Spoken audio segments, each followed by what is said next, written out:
Hello everyone. On the previous class, we started to discuss the new chapter reproduction in animals. And mode of reproduction, sexual reproduction and asexual reproduction and male reproductive organ female reproductive organ. Okay. Today we are going to discuss about the fertilization, development of embryo. Okay, development of embryo ആണ് നമ്മൾ ഇന്ന് പഠിക്കുവാൻ പോകുന്നത്.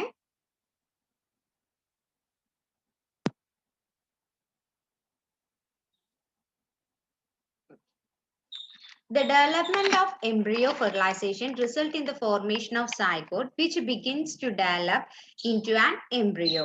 അതായത് zygote നമ്മൾ എന്താണ് zygote എന്ന് കഴിഞ്ഞ ക്ലാസ്സിൽ പറഞ്ഞതാണ്. ആ സൈഗോട്ടിന്റെ ഡെവലപ്മെന്റ് എംബ്രിയോയിൽ ഉണ്ടാകുമ്പോഴാണ് ഡെവലപ്മെന്റ് ഓഫ് ഫെർട്ടിലൈസേഷൻ സ്റ്റാർട്ട് ചെയ്യുന്നത്. The zygote divide repeatedly to give rise to a ball of cell. ഈ സൈഗോട്ട് എന്തായി മാറുന്നു? ഒരു സെല്ലായിട്ട് മാറുന്നു. The cell then began to form group that develop into different tissues and organ of the body. The cell then begin to form the group that develop into different tissue and organ of the body. അതായത് ഈ cell zygote എന്തായി മാറി? സെല്ലായി മാറി. ഈ സെല്ലാണ് നമ്മുടെ കുഞ്ഞു വളരുന്ന സമയത്ത് ശരീരത്തിന്റെ പലവിധ ഭാഗങ്ങളായിട്ട് മാറുന്നത്. സെല്ല് ടിഷ്യൂ ആവും, ടിഷ്യൂ ഓർഗൻ ആവും, അങ്ങനെ ഓൾ ബോഡി ആയി മാറും. This developing structure is termed an embryo. ഇങ്ങനെ ഒരു ഓർഗൻ ആയി മാറും, ടിഷ്യൂ ആയിട്ട് മാറിയിട്ട് അത് ആദ്യം ഒരു ഓർഗൻ ആയിട്ട് മാറല്ലോ. ആ ഓർഗൻ ആയിട്ട് മാറുമ്പോൾ അതിനെ എംബ്രിയോ എന്ന് പറയുന്നു. The embryo get embedded in the wall of uterus for further development. The embryo get embedded the wall of uterus for the further development. ഈ എംബ്രിയോ എന്ത് ചെയ്യും? നമ്മുടെ യൂട്രസിന്റെ വാളിന്റെ അവിടെ പോയി നിൽക്കുകയും അത് ഫർദർ ഡെവലപ്മെന്റ് അത് പിന്നെ അവിടെ നിന്ന് വളർന്നു വരികയും ചെയ്യും. The embryo continue to develop in the uterus. Okay, uterus വെച്ചിട്ടാണ് അത് ഡെവലപ്പ് ചെയ്യുന്നത്. It gradually develop body parts such as hand, leg, head, eyes, ears. ഒരു കുട്ടിയുടെ എന്തൊക്കെ ഉണ്ടാവും? ഹാൻഡ് ഉണ്ടാവും, ലെഗ് ഉണ്ടാവും, ഹെഡ് ഉണ്ടാവും, ഐ ഉണ്ടാവും, ഇയർ ഉണ്ടാവും. ഇതൊക്കെ അത് വളർന്ന് ഓരോ ഭാഗങ്ങളായിട്ട് മാറും. The stage of an embryo in which all the baby parts can be identified is called fetus. ഇപ്പോൾ നമ്മൾ സ്കാനിങ് ഒക്കെ ചെയ്യുന്ന സമയത്ത് എല്ലാ ശരീര ഭാഗങ്ങളും നമുക്ക് ഐഡന്റിഫൈ ചെയ്യാൻ പറ്റിക്കഴിഞ്ഞാൽ അതെന്താണത്? അതിന് നമ്മൾ പറയുന്ന പേരാണ് fetus. Okay.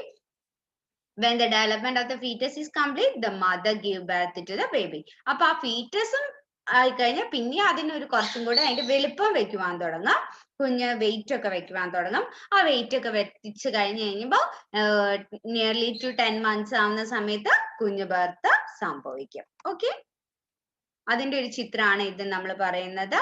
ആ സൈഗോട്ട് ഫോം ചെയ്ത് സൈഗോട്ട് ഒരു സെല്ലായിട്ട് സൈഗോട്ട് ഇങ്ങോട്ട് പോയി അത് യൂട്രസിന്റെ ഉറുത്തിലേക്ക് എത്തിച്ചെല്ലുമ്പോഴത്തേക്ക് അതൊരു സെല്ലായി മാറും. ആ സെല്ല് ടിഷ്യൂസ് ആയി മാറും.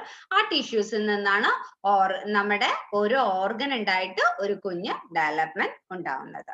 ഓക്കെ, ഇത് യൂട്രസ് വെച്ചിട്ടാണ് നടക്കുന്നത്.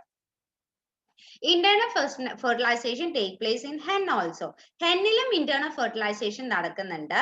But do hen give birth to babies? Babiesനെ ആണോ? അല്ല അല്ലെ. ലൈക്ക് ഹ്യൂമൻ ബീങ്സ് ആൻഡ് കൗസിനെ ഒന്നും പോലെ ഡോഗ്സിനെ ഒന്നും പോലെ hen എന്താ ഉണ്ടാവുന്നത്? മുട്ടയാണ് ഉണ്ടാവുന്നത്. You know that they do not. Then how is chick born? പിന്നെ എങ്ങനെയാണോ chick ഉണ്ടാവുന്നത്? Let us find out. Soon after fertilization, the zygote divide repeatedly and travel down to the oviducts.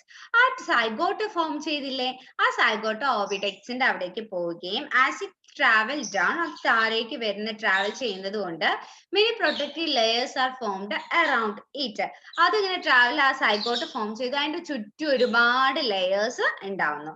The hard shell that you see in the egg is one such of protective layer.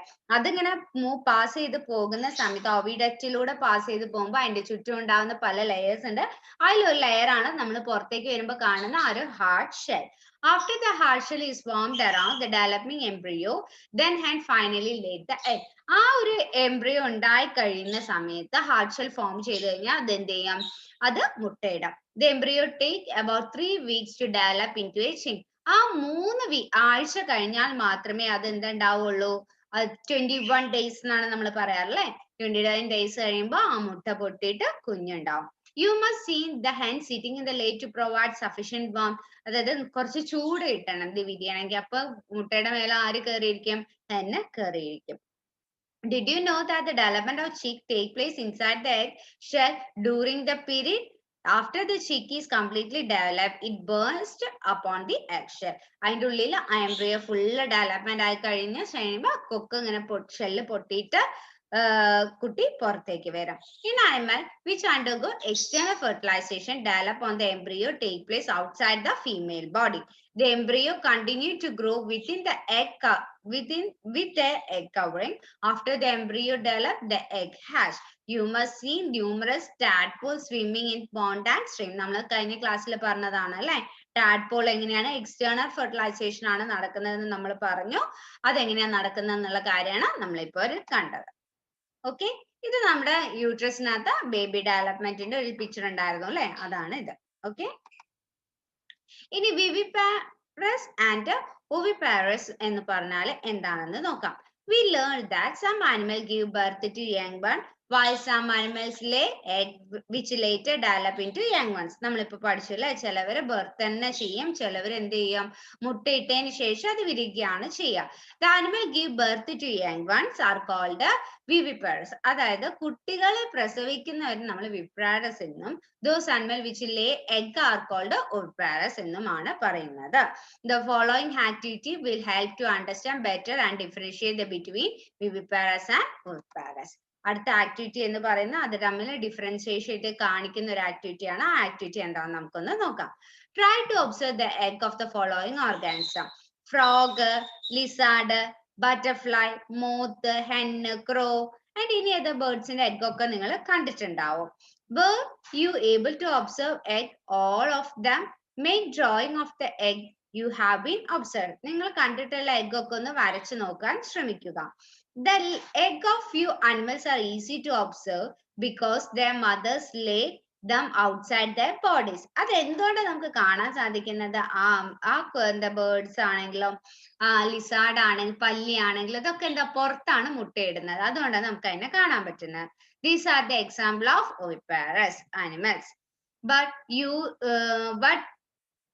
would not be able to collect the egg of dog, cow and cat. നമുക്ക് അതിൻ്റെ ഒന്നും egg collect ചെയ്യാൻ പറ്റില്ല. This is because they do not lay egg. അവർക്ക് egg മുട്ട ഇടുവാൻ സാധിക്കില്ല. അതിൻ്റെ ഉള്ളിൽ നിന്ന് തന്നെയാണ് ആ സൈഗോട്ട് ഫോം ചെയ്യുന്നത് അല്ലെ? The mother give birth to the young ones. These are called viviparous. Okay, ഇതാണ് ആ ആക്ടിവിറ്റിയിൽ പറയുന്നത്. അപ്പൊ ഇന്ന് നമ്മൾ ഇത്രയാണ് പഠിക്കുന്നത്. അപ്പൊ നിങ്ങൾ നന്നായിട്ട് ടെക്സ്റ്റ് ബുക്ക് റീഡ് ചെയ്തിട്ട് എന്തെങ്കിലും ഡൗട്ട്സ് ഉണ്ടെങ്കിൽ ക്ലിയർ ചെയ്യാം. നന്നായിട്ട് ടെക്സ്റ്റ് ബുക്ക് റീഡ് ചെയ്യാം. Okay, thank you.